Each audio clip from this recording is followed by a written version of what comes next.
ang Presidential Broadcast Service. Radyo Pilipinas. Radyo Publiko ng Bagong Pilipinas para sa Bagong Pilipino.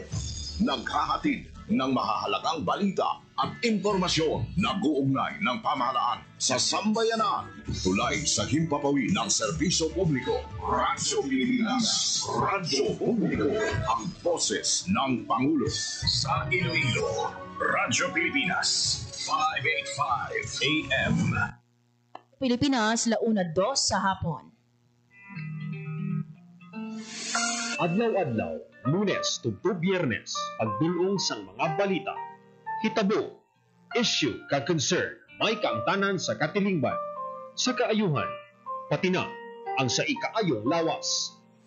Halin sa mga concern sa mga bata, sang mga lamharon, nagadinalaga kag nagasinultero, mga hamtong, professional man o mamumugon, mga tigulang, kabuhi kag paghimakas sang mga ginikanan para sa ila kabataan.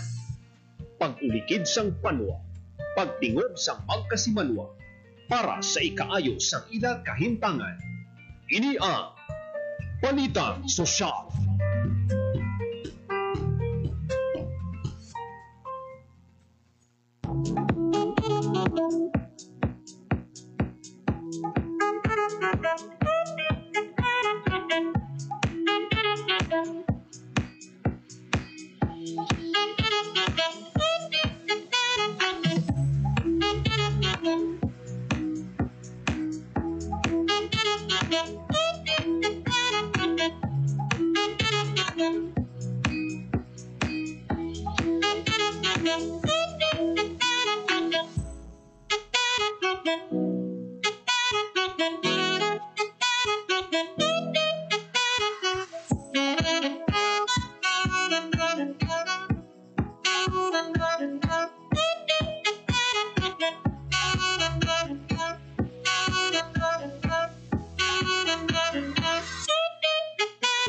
Mayong hapon Pilipinas, mayong hapon Western Visayas, mayong hapon syudad kag probinsya sang Iloilo.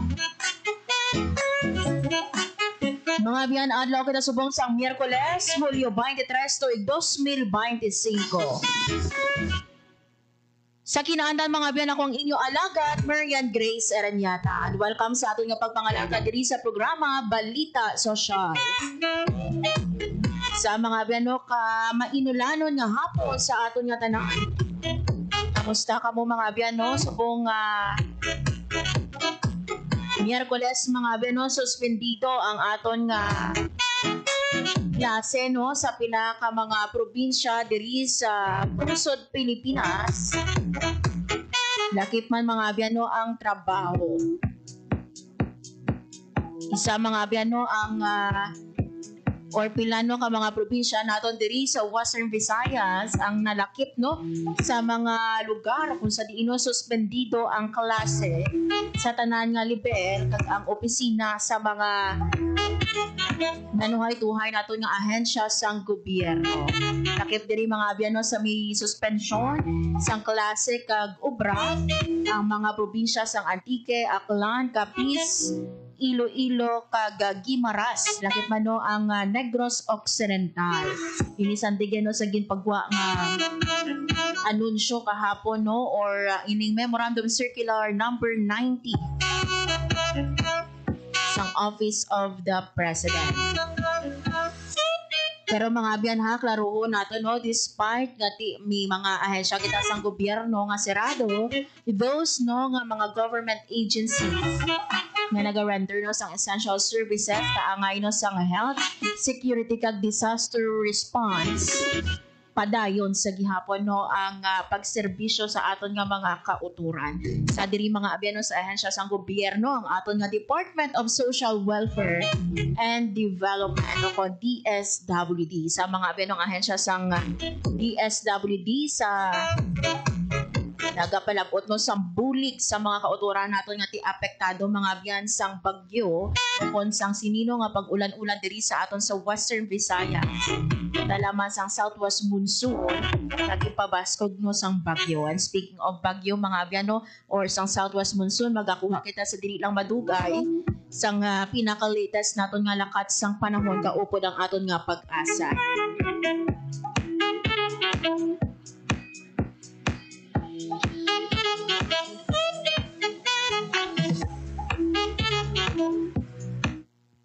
Pero mga biyan, while waiting sa aton nga koneksyon no, sa Pag-asa Iloilo, may ipabati kami sa inyo sa dili lang madugay no, nga mensahe sang aton man nga alkalde diri sa syudad sang Iloilo, Mayor Raisa Trias Chu. Iti mi pila kita mga biyan no, ka mga lugar diri no sa aton sa syudad sang Iloilo nga naka-eksperyensya sang pagbaha. So yari pala mga beno, pamatian nato ang mensahe no, panugyan sang aton nga alkalde, Mayor Raisa Trias Chu. Ini si Iloilo City Mayor Raisa Trias, nagapangabay gid ako sa mga pumuluyo sang syudad sang Iloilo nga mangiilarento kita sa tunga sang sining bagyong Dante kag Emong kag isa pagid ka low pressure nga magasulod. I have approved for the preemptive evacuation sa 72 ka mga high-risk barangay sa syudad kag sang mga residente naton sa coastal and low-lying areas. Magalibot ang aton BFP kag ang aton mga pulis para mag-announce sa pag-inyo nga pag-evacuate.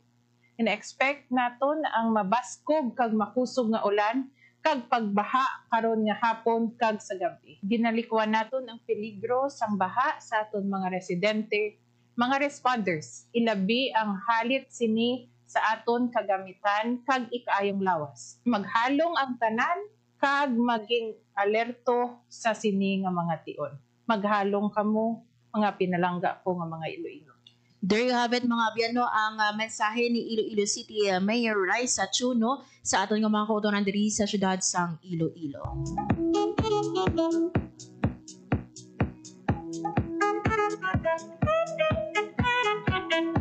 And kaina mga biyan no, gin-mention ni Mayor Raisa nga may mga areas kita diri no nga ginalauman naton mga biyan no, or mga areas nga high risk no sa flooding kag may arapan barangay no nga high risk sa storm surge. So yari bala mga biyan no, isa-isahon naton, lawagon naton ano bala ining mga barangay naton no diri sa syudad sang Iloilo nga high risk sa flooding kag high risk man no sa storm surge. Makita man ninyo mga biyan later on no, or sa dili lang madugay ining aton man nga pagkabasahon nga barangay. Unahon naton mga biyan ang mga barangay nga high risk sa flooding according diri no sa or ang source no ang MGB Vulnerability Assessment. Nahon nato mga biyan sa barangay or sa distrito sang Arevalo, lakip no sa mga barangay nga high risk sa flooding amo ang barangay Bonifacio, Calaparan, Dulunan, Muhon, Santa Cruz, Sook, Yulo Drive.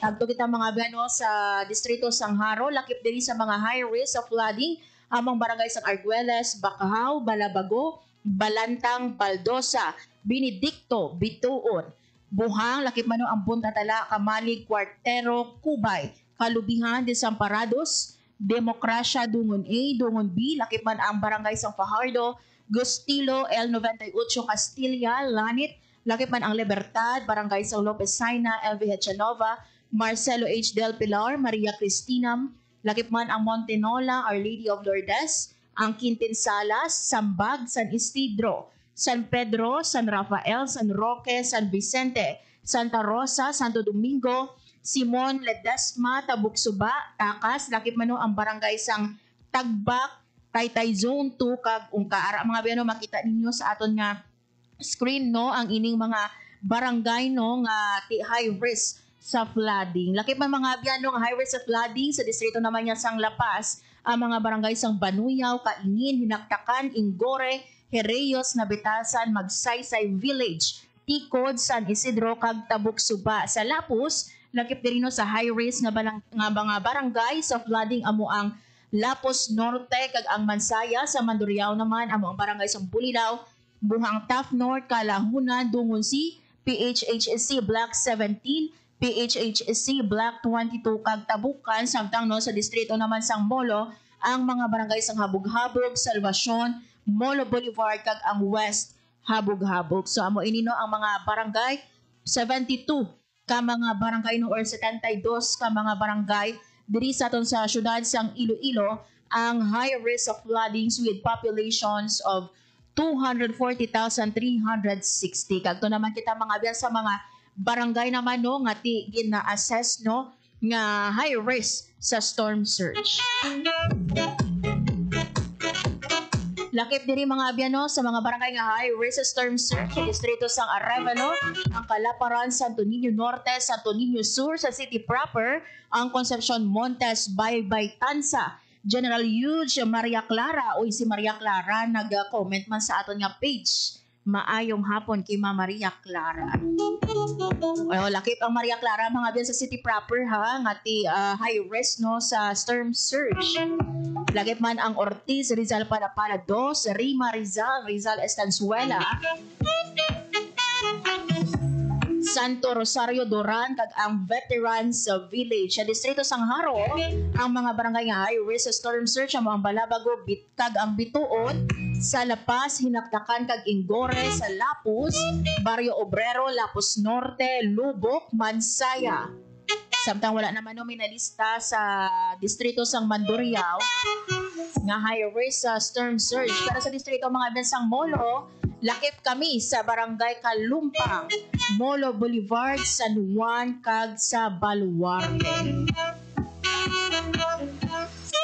So amo ini mga beno nga ginpagwa nga listahan sang aton nga Iloilo City Government no. Sandig ini mga bino sa Climate and Disaster Risk Assessment o Considera Study. Ganino ko nalawagan mga bino ang inyo barangay no sa mga barangay nga high risk of flooding o kung sa storm surge magbantay. Labi na no kung ang aton nga CDRRMO kung ang aton nga City Disaster Risk Reduction and Management Office o Council magpahayag mga bansang evacuation kabay pano nga hindi kita magpangduha-duha nga mag-evacuate.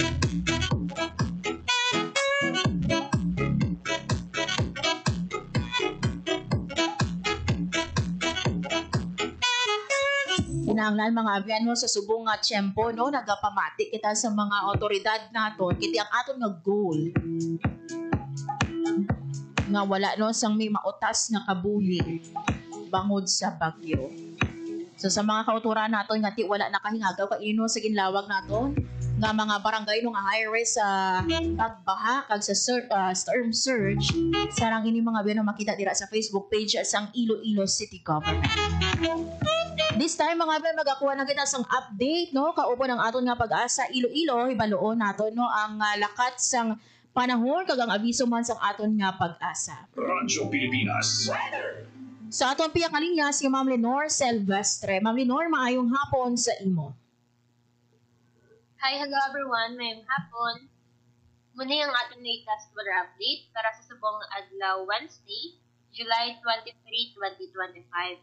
As of 10 a.m. ko din ang aga, ganang-monitor natin yung si Bagyong Dante, na formerly nasa tropical depression category, ay nag-intensify kag nangin isa ka tropical storm. Ina-estimate natin nga iya kalayoon nasa 900 km east of extreme northern Luzon. May maximum sustained winds ini nga 65 km per hour near the center, kag gustiness nga up to 80 km per hour. Ang iya present movement or ang iya hulag ay northwestward at 15 km per hour. So si Bagyong Dante, possible nga magwa man ini sa aton nga Philippine Area of Responsibility by tomorrow afternoon or evening sa July 24. Then ang PA nga monitor naton nga yara at sulod sa aton nga part ay nagdevelop into tropical depression kag ginalang nga alas 8 sa aga. And by 10 a.m. ang iya gina-estimate natin ang iya location yara sa may kalayon 115 km west-northwest of Lawag City, Ilocos Norte. May maximum sustained winds ini nga 45 km per hour near the center kag gustiness nga up to 55 km per hour. Kag ang iyang present movement, ang iya hulag ay pang west-southwestward at 35 km km per hour. So si Bagyong Emong, possible or posible nga maglandfall over sa may Ilocos Region, Babuyan Islands, and or sa may Batanes. Pag possible man nga magwain niya sa aton nga Philippine Area of Responsibility by July 27. And southwest monsoon naman ang padayon nga nag-aapekto sa may central at southern Luzon, Visayas, ug Mindanao. Bangon sini nga sistema, ang Antique, Iloilo, Guimaras, ug Negros Occidental maka-eksperyensya sa mga occasional rains, tugas ang southwest monsoon, and the rest of western Visayas maka-eksperyensya sa mga magal-umon kalangitan, kami mga scattered na pag-ulan, tangulan, ug panako, labi na gid sa hapon kag pagkab-ihon tugas ang southwest monsoon man.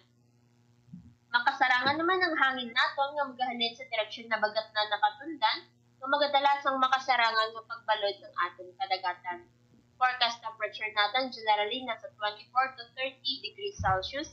Ang adlaw nagbutla kagi ng 5:37 AM kag magatunod ini 6:16 PM karon sa hapon. Kag muni ang atong latest weather update. Halin diri sa may Iloilo Doppler Radar Station. Ako si Lenore Sylvester, madamo gid nga. Salamat.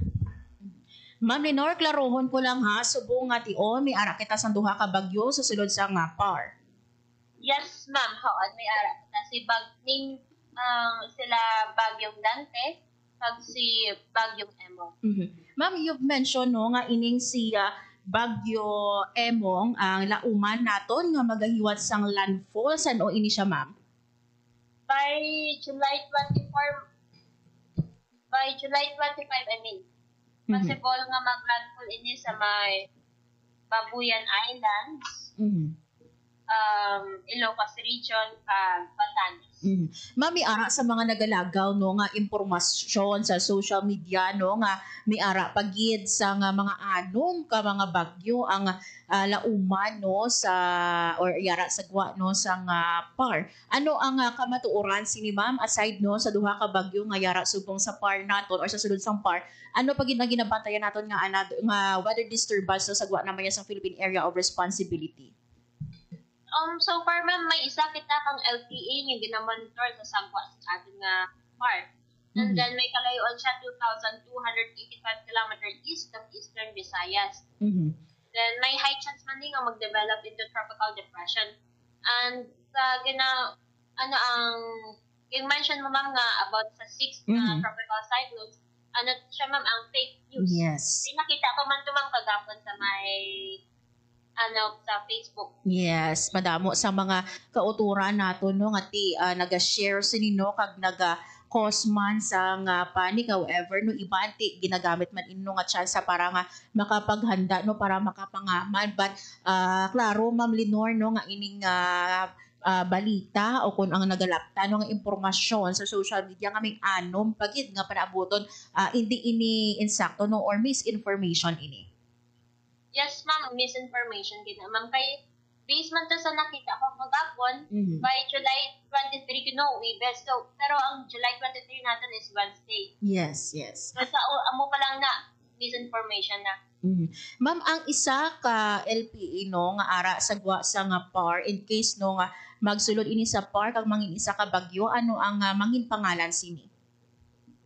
Ang ma'am, kung mangin bagyo na kag magsulod sa atin nga PAR, posible nga mangingalan niya si Fabian. Pero sa subong ma'am, ang less likely man siya nga magsulod sa atin nga PAR. Yes. Ma'am Lenore, klaroon ko lang ha, I mean duha ka bagyo, si Dante kag si Emong no, wala ini siya directly nga epekto diri sa aton sa Western Visayas, but ang reason nga nagaulan diri no sa aton sa Western Visayas or sa iban nga mga probinsya because ang southwest monsoon. Yes, ma'am, sakto na, ma'am. So, based sa ating nga weather advisory number 32, ang Antique kag ang Iloilo, posible nga maka-experience sa 50 to 100 millimeter of rainfall. Or today to tomorrow noon naman. May ara kita gale warning nga ginpagwa, ma'am? So far, wala man kita, ma'am, may gale warning nga gi-issue diri sa may Western Visayas.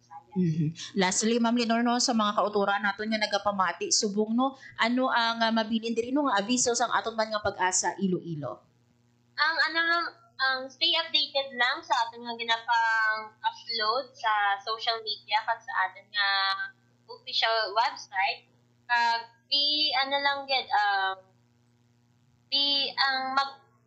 mag fact check Yes. ang ating nga information nga nakita sa social media kay kalabanan damo ng mga fake news para lang nagakalat sa social media para lang sa magkaroon kang engagement sa atin. Yes. So, Then, ang ating mga mga gagmay mga bangka kung pwede lang mag-take lang sa mga precautionary measures and if possible ang likawan ng ganay natin maglayag.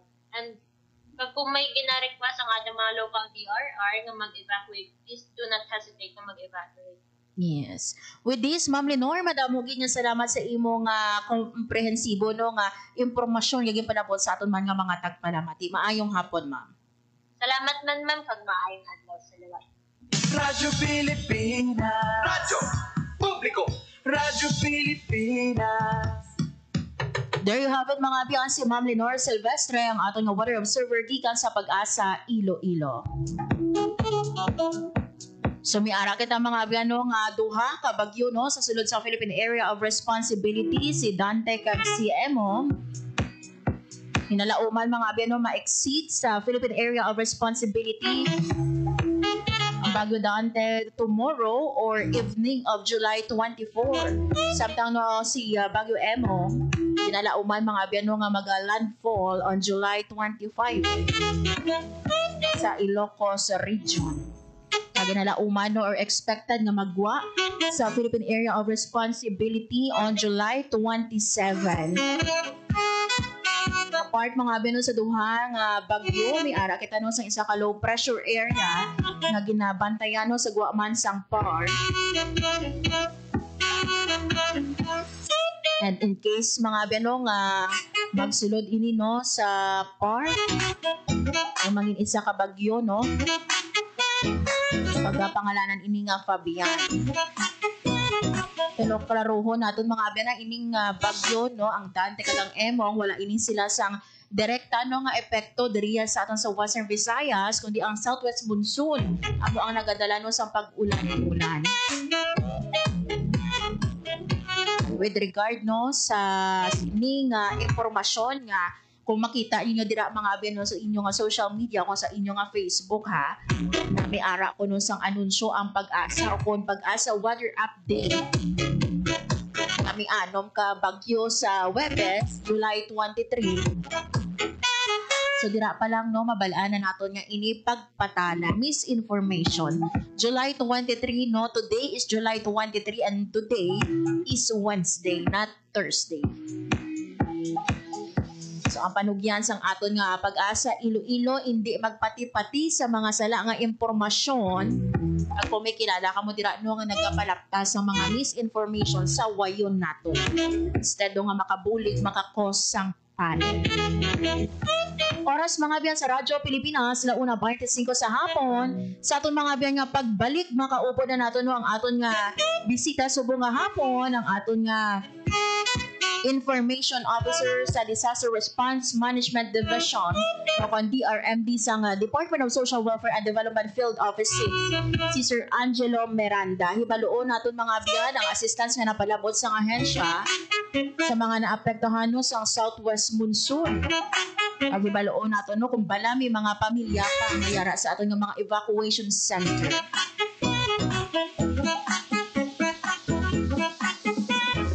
Baloon taman mga bino ang ibang pagid natin ng mga pagpanghanda sa DSWD. Considering nga ti may ara kita no sang isa pagid ka LPA nga na monitor man sa sang park magluwas pa sa duha no nga water disturbance masasulod sang Philippine Area of Responsibility. Already ang aton nga DSWD sa pagpalabot sa bullying or pag-augment sa mga local government unit naton nga magakinahanglan sa bullying na maapektuhan man no sa anuman nga kalamidad, hindi lang for bagyo no but sa ibang pagid naton nga kalamidad. Hibaluon naton ina mga biyan later on sa aton nga pagbalik diri sa programa Balita Sosyal. Time to celebrate kulturang Pinoy. Tradisyon, musika, sining, literatura at iba pa. Anything and everything fun and Filipino. Ito ang Pinoy Kultura. Known to tourists as hanging rice, puso is rice cooked in woven palm leaves and seen mostly hanging in food stalls, kaya tinawag na hanging rice. It is sold along with barbecue, lechon, ginabot, and the likes in Cebu. Ang puso ay isang iconic street food sa Cebu. Great to take on a picnic or pag nagbi-beach or kahit saan kapag nagutom. No need for utensils or plates, just grab a bunch of hanging rice and some barbecue and you can eat anywhere, even without a table. Busog na, biodegradable pa. So don't forget to have some when you visit the Queen City of the South. Yan ang Pinoy Kultura because our culture is cool.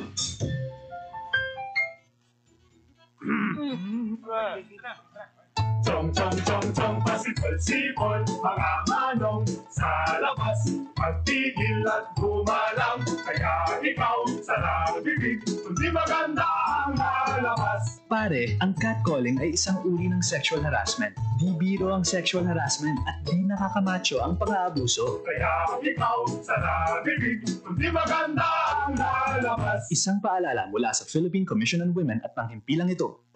Time to celebrate kulturang Pinoy. Tradisyon, musika, sining, literatura at iba pa.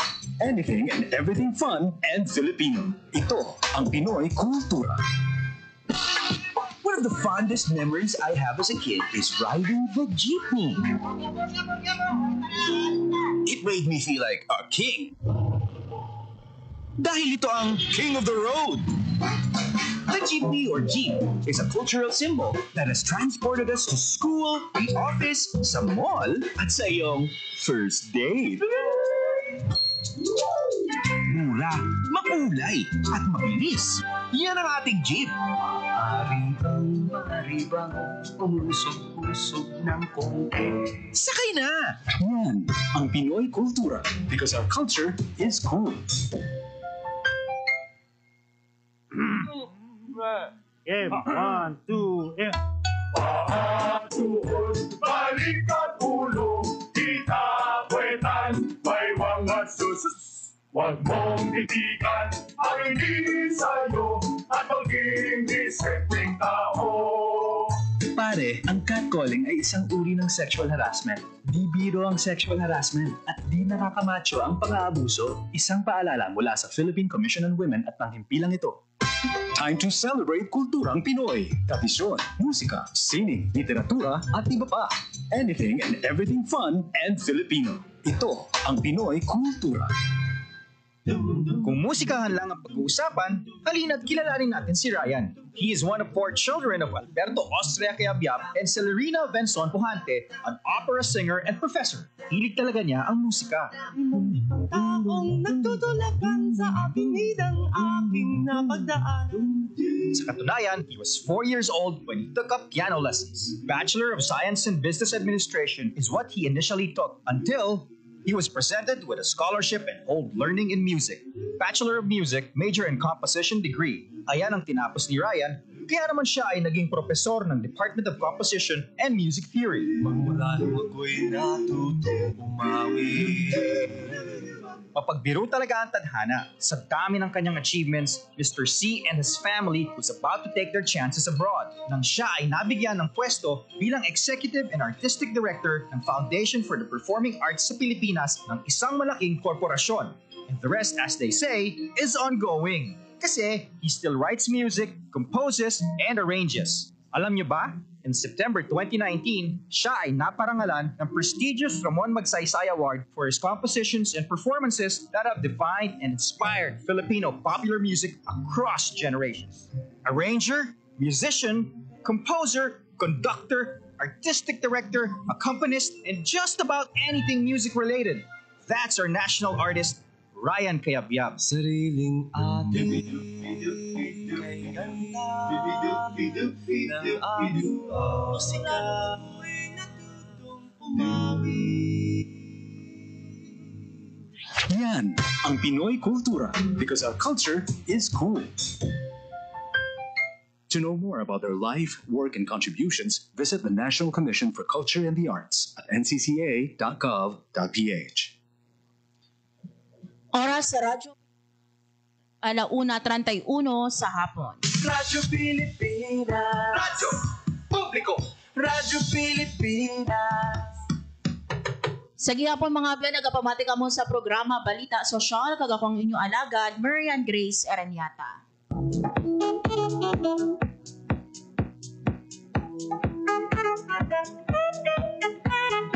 Hambal nato mga abyan kainan o isang ato nga Department of Social Welfare and Development o kung DSWD sa masako-sako no, especially during kalamidad no. Kagsubong nga miara kita sa bagyo bangod ka padayon no ang aton nga paghatag sa mga assistance no sa mga pamilyang apektado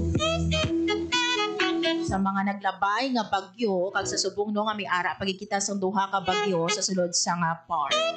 Gani mga binagon hibaloon no kamusta naton ang sitwasyon ng kaimtangan sang aton nga mga pamilya o kon individual nga apektado kung bala mi ara pa kita no nga mga families nga nagatiner no sa aton nga mga evacuation center kag ano na no ang mga assistance na napalabot man sang gobyerno. Makaupo naton mga biyan subong nga hapon ang aton nga information officer sa Disaster Response Management Division sang DSWD Region 6 si Sir Angelo Miranda. Sir Angelo, maayong hapon sa imo and welcome diri sa Radyo Pilipinas Iloilo. Hello ma'am, good afternoon. Mayong hapon gid sa aton nga mga listeners. Good afternoon Ma'am Marian. Good afternoon gid sa aton nga mga kaupod sa pagserbisyo publiko. Yes, maayong hapon no, especially sa aton nga angels in red vest no nga mga masako subong no nga panahon no sang bagyo. Sir Angelo, luyag namon hibaloon no kamusta ang kahimtangan sang aton man nga mga kauturan no nga yara sa aton nga mga evacuation center o mga families naton nga affected sang mga naglabay nga bagyo kag sa subong no nga miara pagikita nga bagyo. So sa subong ma'am, ongoing pagyapon ng aton nga pag-monitor sa mga apektado kag mga ara sa evacuation center tungod sa paglagasang sang south aton nga typhoon cyclone, tropical cyclone Pising kag kubot man ang iya nga southwest monsoon nga nagadulot sang grabe nga pag-ulan kapag binaha diri sa not just sa syudad sa Iloilo but of course Iloilo province pagsabugos nga panay kag Negros Occidental. Based man sa aton nga report singil kagapon geometry report naton ni 11 July 22 sang pagwan naton alas 5 sang hapon mayara kita sa total mga 86,707 families affected diri sa Western Visayas or 320,572 nga individual nga apektado. Subong ma'am, ang aton nga ang total sa mga families na evacuate naton sa 386 ang sugod sa abot ang southwest monsoon kag ang tropical cyclone Pising kag or 386 or 1,233 ang persons or individual ang evacuate naton. Subong datos mera kita sa 29 nga open evacuation centers sa probinsya sa probinsya Aklan, Antique, Capiz, Iloilo kag Negros Occidental. Sa sini nga open evacuation centers naton miyara kita sa aga shelter ni sang 232 na families or 607 232 families ginaano naton nga inside IDPs naton nga sa sulod evacuation center. Yes. Sir Ange, sa aton no, klarohon ko lang no, sa aton nga affected families or individuals naton no, lakip diri sa aton nga datos sa gihapon ang mga kauturan naton halin sa Negros Occidental and sa Bacolod City. Yes ma'am. Tungkol siya gapon sa aton nga report ang mga data from Negros Occidental po and Bacolod City. Yes. And diri sa aton sir no, sa Western Visayas no, lakip man sa Negros Occidental no, diin bala ang mga banwa no nga most affected gid sa aton nga southwest monsoon. Pagkumbasihan naton ang data nga diri lang sa Western Visayas, ang area or ang province na may pinakadamong affected is Antique, with 22,930 na families, affected families, or 74,358 na affected individuals. Mostly ang mga affected dito sa municipalities ang Barbasa, San Remigio, Colasi. Pero kung basihan naton ang sa Negros Occidental, of course, sa Negros Occidental man sila man may pinakamadamo nga affected nga families, having 46,614 nga affected families or 174,749 nga individual.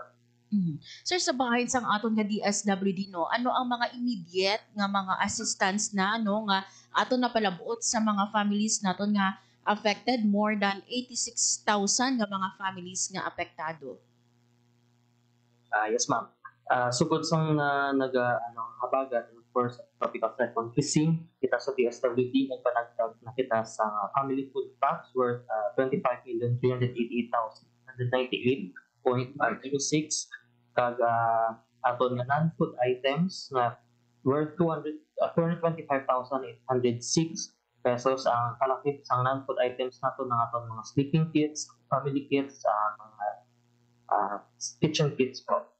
Kag laminated sack nato. Yes. Sir, klarohon ko lang, ining assistance naton nga ginpalabot for our evacuated ini nga mga families naton or dala no pati those nga mga outside sang aton nga evacuation center. First, ang priority ginamo ng ara sa camps kay sila gid ang gina-prioritize ang hensya nga nagaan gid ng assistance. Ang ini nga total ang ara gid sa ang for the inside evacuation centers po, ma'am. So, may ara na sir nga iba sa ila nakapauli naman? Yes po, meron man iba nga nagabalik naman sa ila mga panimalay kag wala na sa aton nga open evacuation centers po, ma'am. And aside sir sa aton nga napanghatag, no, may ara bala kita no nga bastante pa kiti subong no may duha ka bagyo kag may isa pa ka LPA. Do we still have enough no nga supply sang aton man nga assistance nga ready i-augment sa mga LGU naton? Yes po, ma'am. As of this reporting, meron man kita nga standby naton nga resources, nga family food packs nga 116,395 kabilog worth 73 million, kag non-food items naton nga 30,000 worth 45 million naton, kag naton nga for standby fund for immediate assistance and deployment 2,790,000 po, ma'am.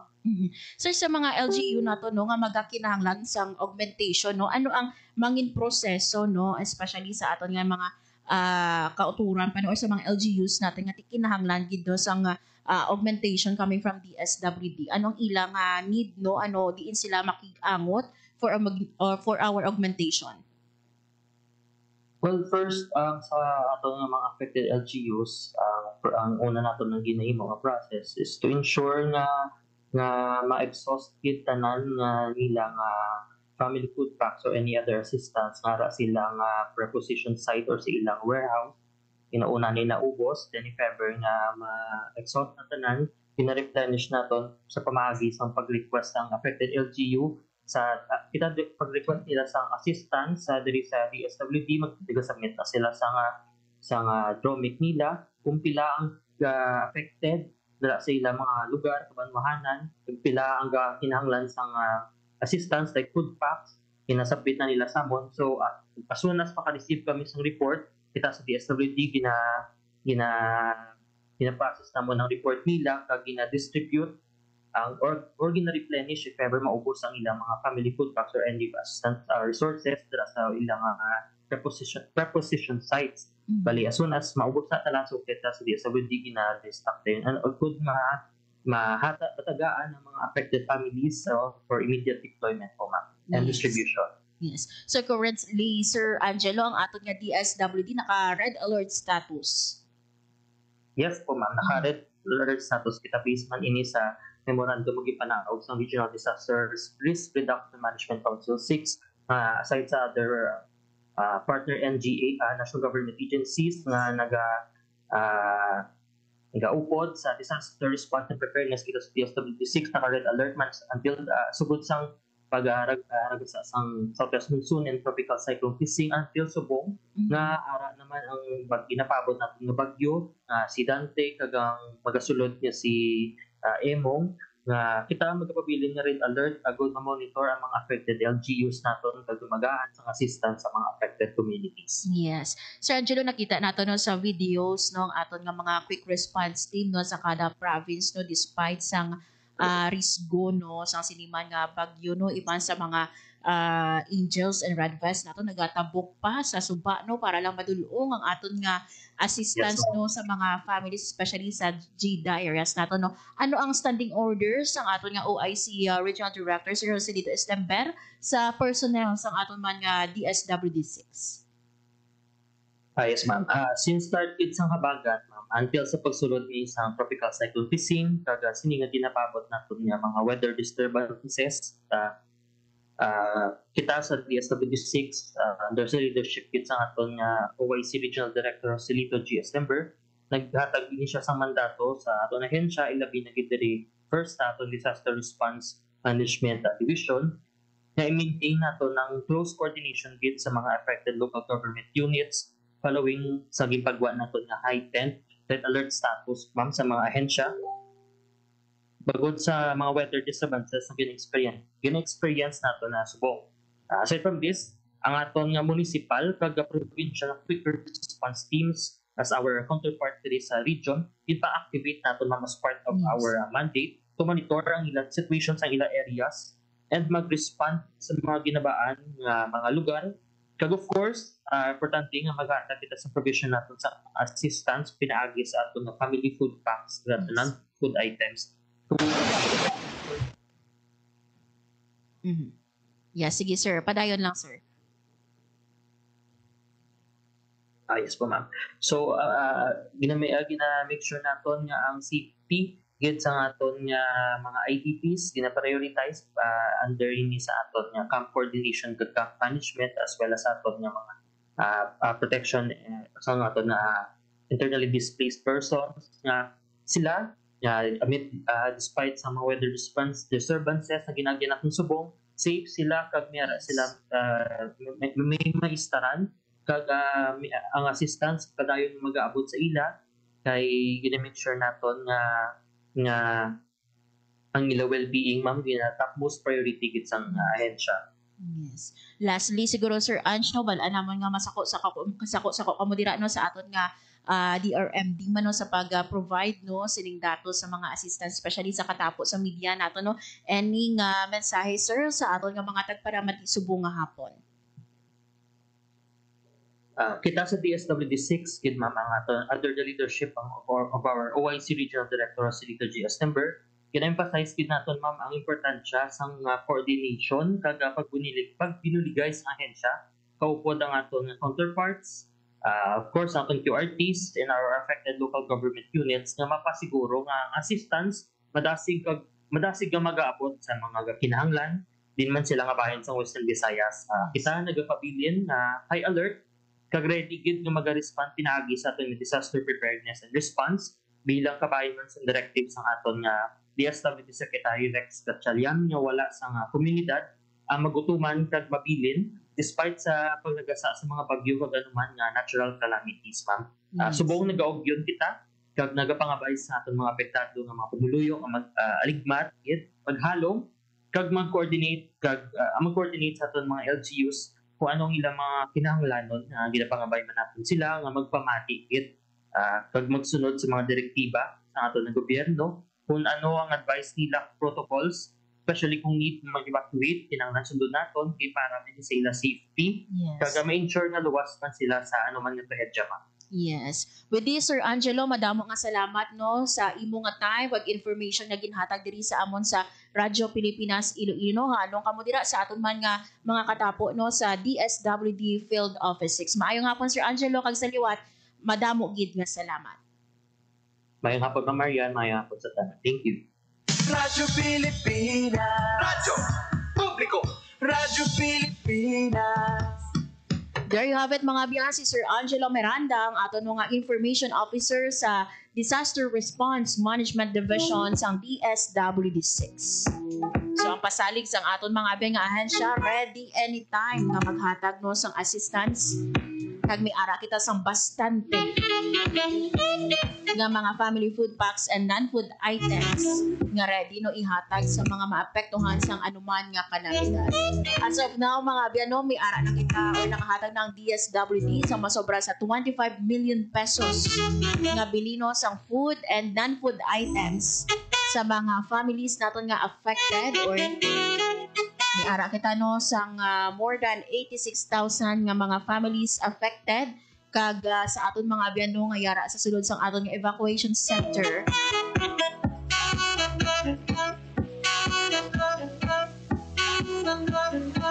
We have more than 670 individuals staying no sa 29 naton ka mga open evacuation centers kag may ara kita no sa mga families man or individuals 563 ka individuals no staying outside evacuation center.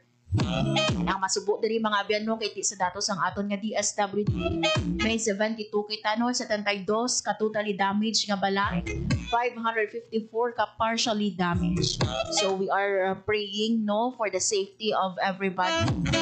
Kabay pa no nga maghaganhagan no ining epekto sang southwest monsoon. May mga areas kita mga abyan na kung diri sa aton sa Iloilo City perte ang ulan, sa iba niya nga mga provinces nagainit pa. So gani no ang panugyan both sang DSWD kag sang aton no nga Pag-asa Iloilo nagpamati gid always no sa lakat sang panahon sa kag maglabasa no magkuha sang inyo nga information sa mga trusted nga mga sources, hindi nga gamay-gamay lang no nga istorya dira sa mga kakilala nyo kung nakita ninyo sa Facebook na pareho sinino nga anom ko no ka bagyo nga magasulod sa Pilipinas dali yan pagpatala instead no nga maka-create kita no sang pagpanghanda tani or maka-create kita no sang awareness sa aton nga mga kautuhan kita pa ya ang mangin source sa pagpanig sa iban nga tao. So kabay pa no, let us share sa mga information coming from trusted nga mga sources. Oras mga biyat sa Radyo Pilipinas, 1:49 sa hapon.